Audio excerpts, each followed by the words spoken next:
اور انہی معجزات کی وجہ سے لوگ ان پر ایمان لایا کرتے تھے.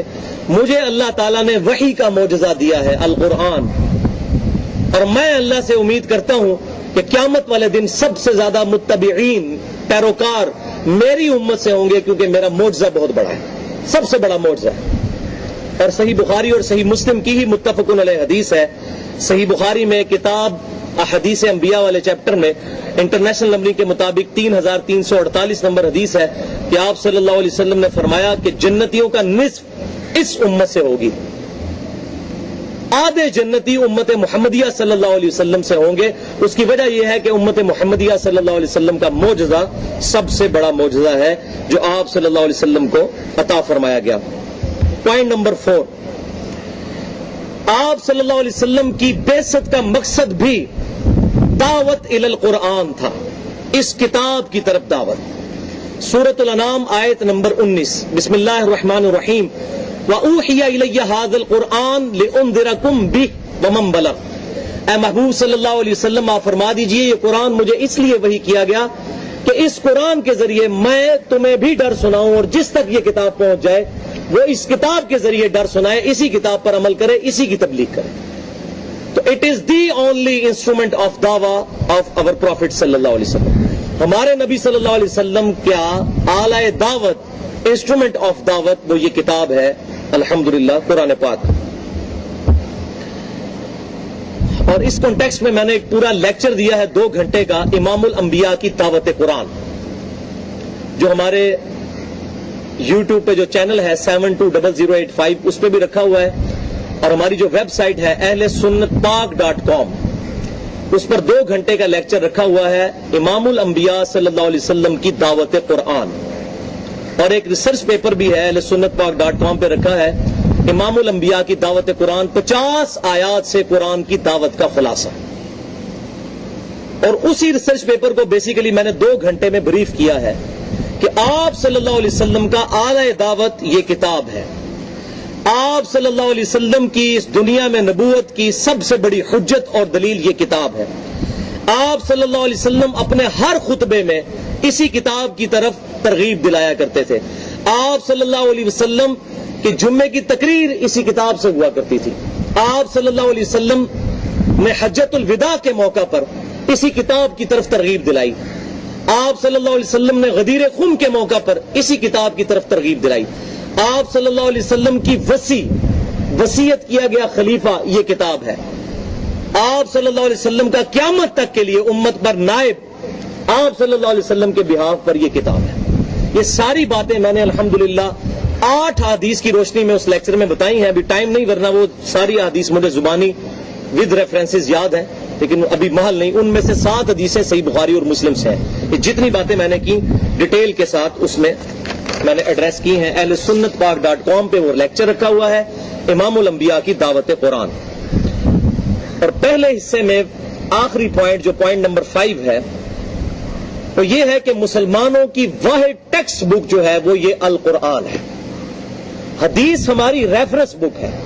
اسی قرآن نے سنت اور حدیث کی طرف ہماری رہنمائی کی ہے. سورہ النساء کے اندر آتا ہے من یطع الرسول فقد اطاع اللہ، جس نے رسول اللہ کا حکم مانا اس نے دراصل اللہ کا حکم مانا. اور اس پہ میری 1 گھنٹہ 35 منٹ کی گفتگو ہے ahlesunnatpak.com پر، مسئلہ نمبر 35 کے نام سے منکرین حدیث کے فتنے کا تحقیقی جائزہ. اور مسئلہ نمبر 36 ہے 1 گھنٹہ 25 منٹ کی گفتگو ضعیف الاسناد اور من گھڑت احادیث کے فتنے کا تحقیقی جائزہ.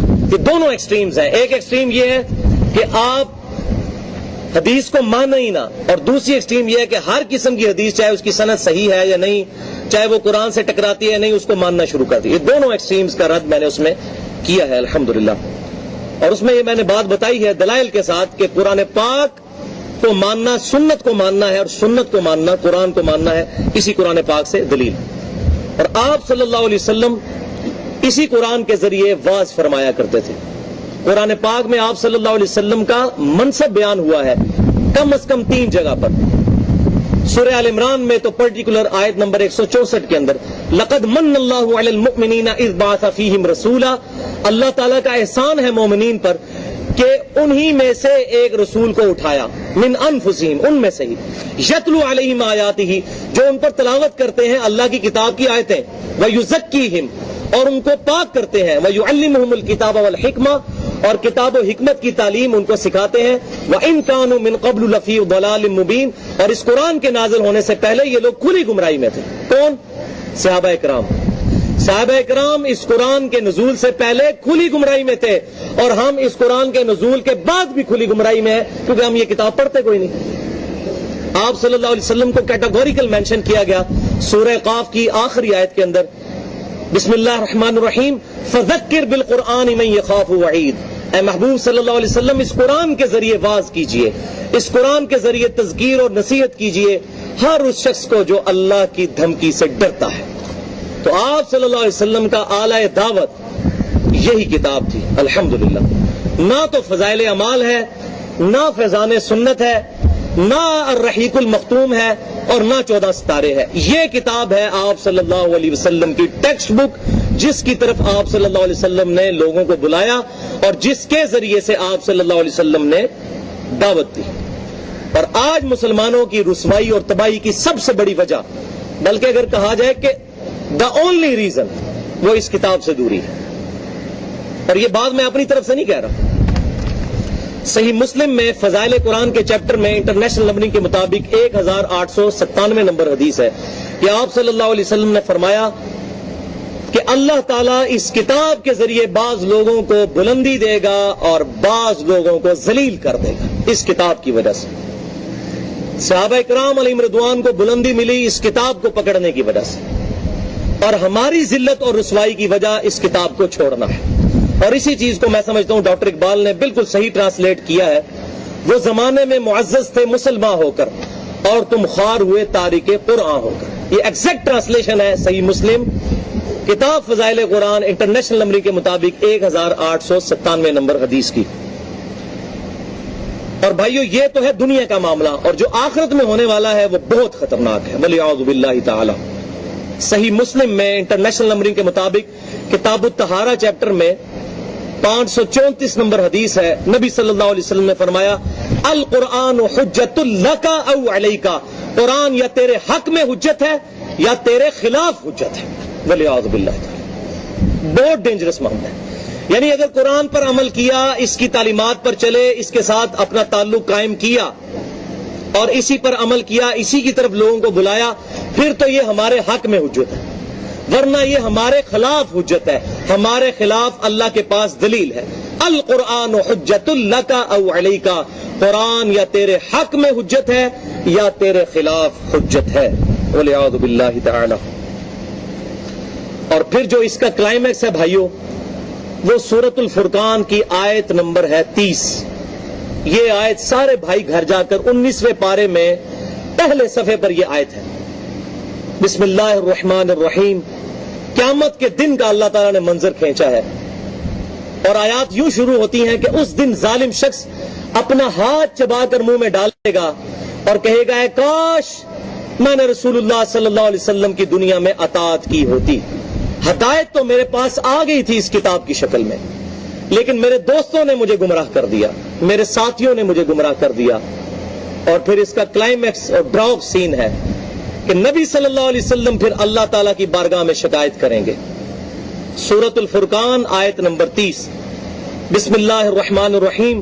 وقال الرسول یا رب ان قوم اتخذوا هذا القرآن مہجورا، نبی صلی اللہ علیہ وسلم اللہ کے حضور شکایت کریں گے، اے اللہ میری قوم نے، میری امت نے قرآن کو پیٹھ کے پیچھے ڈال دیا تھا، یعنی اس کتاب کو چھوڑ دیا تھا، اس کتاب کو چھوڑ کر اپنے اپنے سلسلوں اور اپنے اپنے بزرگوں اور اپنے اپنے فرقوں کی تعلیمات کے پیچھے لگا۔ تو بھائیو اس کتاب کے ساتھ تعلق جوڑنا ہے، تبھی قیامت والے دن اللہ تعالیٰ کی بارگاہ میں سرخروئی ہے، ورنہ نبی صلی اللہ علیہ وسلم کی شفاعت نہیں ملے گی، بلکہ آپ صلی اللہ علیہ وسلم کی شکایت کے حقدار ٹھہریں گے۔ اس میں کوئی شک نہیں، صحیح بخاری اور مسلم میں درجنوں احادیث ہے کہ آپ صلی اللہ علیہ وسلم اپنے امتیوں کی شفاعت فرمائیں گے، لیکن جس کی شکایت آپ صلی اللہ علیہ وسلم نے لگا دی اس کی شفاعت کون کرے گا؟ یہ بات سوچنے والی ہے، اور یہ پوچھنے والی ہے ہمارے علماء سے کہ ہمیں یہ بات کیوں نہیں بتاتے کہ آپ صلی اللہ علیہ وسلم نے صرف شفاعت نہیں کرنی بلکہ شکایت بھی کرنی ہے جس نے اس قرآن کو پشت ڈال دیا۔ والعیاذ باللہ تعالی۔